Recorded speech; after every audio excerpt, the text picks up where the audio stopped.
What's up, fight fans? This is Kurt DeVille with Counterpunch Boxing News, and I got to counterpunch something today. I want to talk to you about Mikey Garcia and his desires to fight Errol Spence. Okay, well, a lot of people, including myself, to a certain degree, think that it's crazy for him to move up there. Because, a good big guy will beat a good little guy any day of the week, supposedly. But, there is logic behind wanting to fight Errol Spence. And let me explain something to you. First of all, let me break you down on what his brother, Roberto Garcia, the famous trainer from Oxnard, what he said about it. He said that he thinks that Mikey should do, smaller steps, and fighting.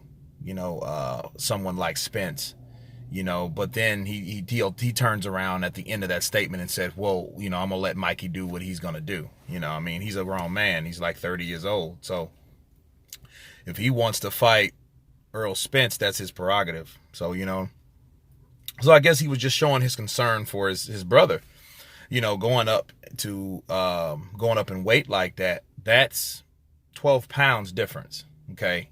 That's two different weight class. You totally skip 140. So you don't even know what 140 has to offer. So, I can understand you fighting someone like Prograis, Regis Prograis. You know what I mean?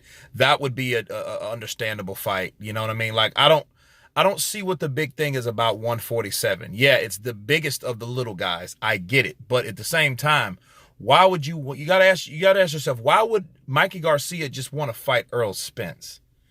Well, because I did my research on this, and it was said that after the Lamont Peterson fight, that was sparked the desire for Mikey Garcia to want to fight Errol Spence because of, the way Spence fought Peterson. And then he said he could beat him and it could be easy, he said. You know what I mean? He probably seen something that other people didn't see. Nothing wrong with that,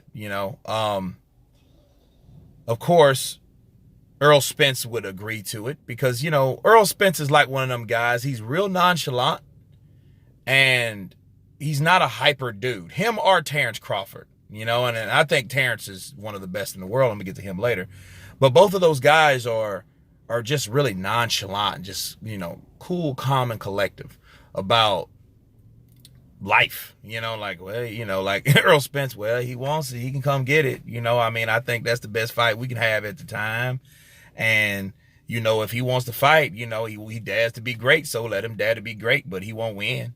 That's Errol Spence, right? And he's just, the way he says it is kind of, his eyebrows are up. Well, he wants to do that. I think he should come on up and, try to give it his best, And the thing is, Errol Spence was like, sure, I'll fight you, but again, the mighty Badger, Mikey Garcia, that should be his name. That's the Badger, because, he's courageous, he's smaller, he's fearless, he can fight. But I feel that he is jumping ahead, way ahead. It is a daring move. It's a bold move. But I think that Mikey Garcia is jumping way ahead. If it'd been me guiding him or advising him, fight somebody like, Phil Greco in New Orleans, or Dallas, Texas. And, if he does fight Errol Spence, when he fights Errol Spence, that should be in Texas Stadium. You know what I mean? That should be a Texas Stadium event. The same one where Canelo knocked out Beefy Smith. That big stadium. Same one where Manny Pacquiao broke Margarito's eye. Same stadium. That's the stadium that it should be. Not in Vegas, not anywhere else, because these are Texas guys. Well, Michael Garcia is a California guy, but, he has enough fans in Texas, and so does Errol Spence, to sell that sucker out. You know what I mean? A lot, versus a black fighter in Texas, and the black fighters from Texas, and he's the champ. That would sell. That's a no-brainer. But I think he would then fight someone from if he gets past Regis Prograis, someone like that likes to get hit. That would be a war. And then, he's also, and I said, Regis Prograis Regis Prograis is a guy that can punch to the body. He's a hard body puncher. And I think it's someone you want to fight. You want to fight someone like that. You want to fight someone like that does punch to the body. You know what I'm saying? Because then they'll give you a nice idea of a hard body puncher moving up in weight. Okay, to see, okay, well, if Prograis punches like this, I know Errol Spence punches, maybe just as hard or harder, probably harder, just at a different heavier weight class. So then you would go from 140 to 147 and then fight someone like maybe Pacquiao, Pacquiao, or who else is a good fight for Mikey Garcia at 147? The other Garcia, you know what I mean? Or Sean Porter, but Sean Porter and Danny Garcia, they're already going through their, they got to fight. So you can't really just go interrupt that. So, we got to think realistic. So realistically, he could fight someone like Khan or Pacquiao. That would be a good fight, and that would sell really well. Then fight someone like Spence. Because, if you were so hell-bent on fighting, and the reason why I said Manny Pacquiao is because he wanted to take on Miguel Cotto. You remember, that was his wild hair up his ass before Mikey Garcia was. He wanted to fight Cotto, so he can get that name under his belt, but Saddam Ali ended up getting it instead of him. However, once he's seen the Lamont Peterson fight, the Peterson-Spence fight, he wanted to fight Spence after that. So he jumped from the desires to fight Cotto, especially after Cotto was upset by Saddam Ali, to fight Errol Spence. So I get it, but what people are not really thinking of is this, okay? Mikey Garcia, my reason I think he wants to fight him is because Errol Spence is easy to hit. Errol Spence, it's not hard to hit Errol Spence. Not saying that he lacks fundamentals. I'm just saying he's not as skilled as people think he is. He's a forward fighter. He's kind of like a southpaw version of Trinidad, but much more aggressive. And he just chops to the body. You know what I mean? And so that's who he reminds me of. Errol Spence is just a strong, unavoided, powerful body slugger. He chops to the body. He has powerful hooks, and he has heavy hands, and I think, but he is hittable, okay, versus someone like Terrence Crawford. Now, mind you, why isn't Mikey wanting to fight Terrence Crawford? No one thinks about that. Terrence Crawford is the elephant in the room, the invisible elephant that no one sees, because Terrence Crawford beat Mikey Garcia and the amateurs. That's a fact, okay? And the whole conversation with him, with Errol Spence, that wasn't the first time he mentioned Errol Spence. They asked him, well, who would you fight out of Crawford or Errol Spence? He said Errol Spence, because he didn't want to have to follow or chase Crawford, because Crawford is a craftsman boxer that has different dimensions of his game, okay? So he knew that would be a difficult fight. And it's not a thing about knocking out Crawford. Because he wouldn't knock out Crawford, because Crawford's not that type of person because if you chase Crawford, you're going to get beat up trying to pursue a chase on Crawford, because Crawford, again, he's a switch hitter. He changes stances. He can hit you from different angles. He would give Mikey Garcia fits, and Mikey Garcia knows that. So he would think, well, hell, I would like to fight the biggest badass guy at 147 besides Terrence Crawford, because he knows what Terrence Crawford has to offer. Styles make fights, guys. Let me break it down to the old school boxers, okay? Do you remember when Sugar Shane Mosley was hell-bent on fighting Oscar De La Hoya, right? He was at 135, just like Mikey Garcia is now. So he goes from 135, and, Sugar Shane was probably the best lightweight ever, okay? So he went from 135 and moves all the way past 140. He never went to 140. Then he got the fight with Oscar De La Hoya, though, okay? Now, after the Trinidad, after De La Hoya lost to Trinidad, he fights Sugar Shane. Shane has his number, okay? So what ends up happening is he beats De La Hoya, but he wins a flurry of fights, but then he gets shut down by who? The Atlanta native passed away. God bless the dead. What is his name? Man, I'm having a brain fart right now. But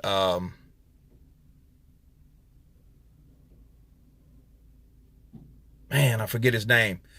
But he was shot and killed in Atlanta. I know the whole story. I just cannot remember his name. He beat Sugar Shane Mosley, okay? And he beat him twice. But he beat him twice. The name will come to me. It will come to me. But he beat him twice, and he beat him in the amateurs. He stopped Sugar Shane from going to the Olympics, you know, and this was, I believe, in 92 or 88, okay? Jesus, what's his name? It will come to me.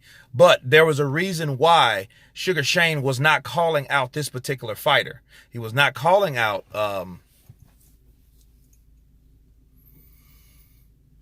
he fought Corte, he fought Mayorga, he fought Sugar Shane twice. Why can't I remember his name? I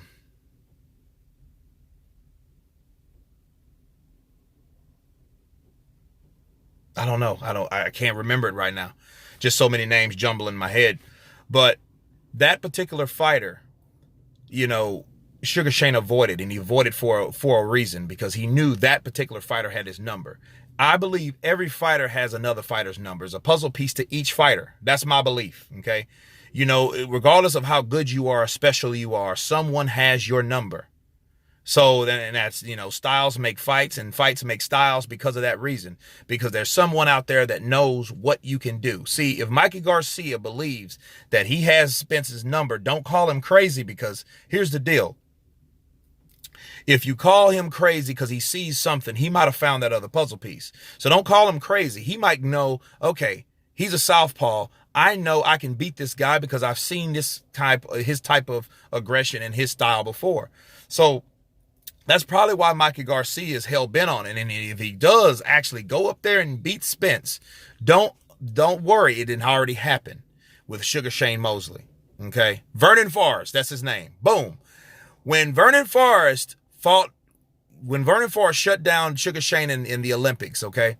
Sugar Shane could not go to the Olympics. The semi quarterfinals of the Olympics, he was shut down by Vernon Forrest. And then he lost later on to Vernon Forrest, just like De La Hoya lost to Sugar Shane. You see what I'm saying? But Sugar Shane wanted to fight the bigger, best guy. You know what I'm saying? He wanted to fight the bigger, best guy, the better guy, you know, and the most popular guy. And that was Oscar De La Hoya at the time, the golden boy. So he wanted to take on the golden boy because he wanted that glamour. He wanted that fame, just like Mikey Garcia does by fighting Spence. He wants the best possible fight, but it's the best possible fight for him, okay? So don't get it twisted with him wanting to fight the best, because no one really knows if Spence is the best at 147. He hasn't fought Porter. He hasn't fought Garcia. He hasn't fought Terrence Crawford yet. So you can't make that observation yet. He's just thinking that's the best fighter that he should fight, because he's already fought Crawford, and Crawford has already beat him, okay, in the amateurs, but it's a loss. It's not a professional loss, but it's still a loss over total, okay? So that's where we lie with that. So if Mikey Garcia feels that he has that puzzle piece to beat Errol Spence, let it be. And you know what? If the fight gets made, and I think it's an easy fight to get made, let it happen. But mark my words and remember this video. If Mikey Garcia upsets Errol Spence, that would be the reason. You know, but then if he beats Errol Spence, ask yourself this question. If he does not want to take a Terrence Crawford fight, remember this video. And it would make sense if he didn't, because he knows Terrence Crawford is the kind of guy that does not fit his puzzle piece. That's not good for his puzzle, because he cannot figure someone out like that moves, that eludes, that fights in spots, that fights going backwards, forwards, you know, right hand, left-handed stance. You know, Terrence Crawford is just too difficult. Errol Spence is not. They're two different fighters. So, yeah, I get the reason why he would want to fight Errol Spence, because he's already said it. He says, Spence is there to fight, and I want a fighter like that. I don't want a fighter like Terrence Crawford.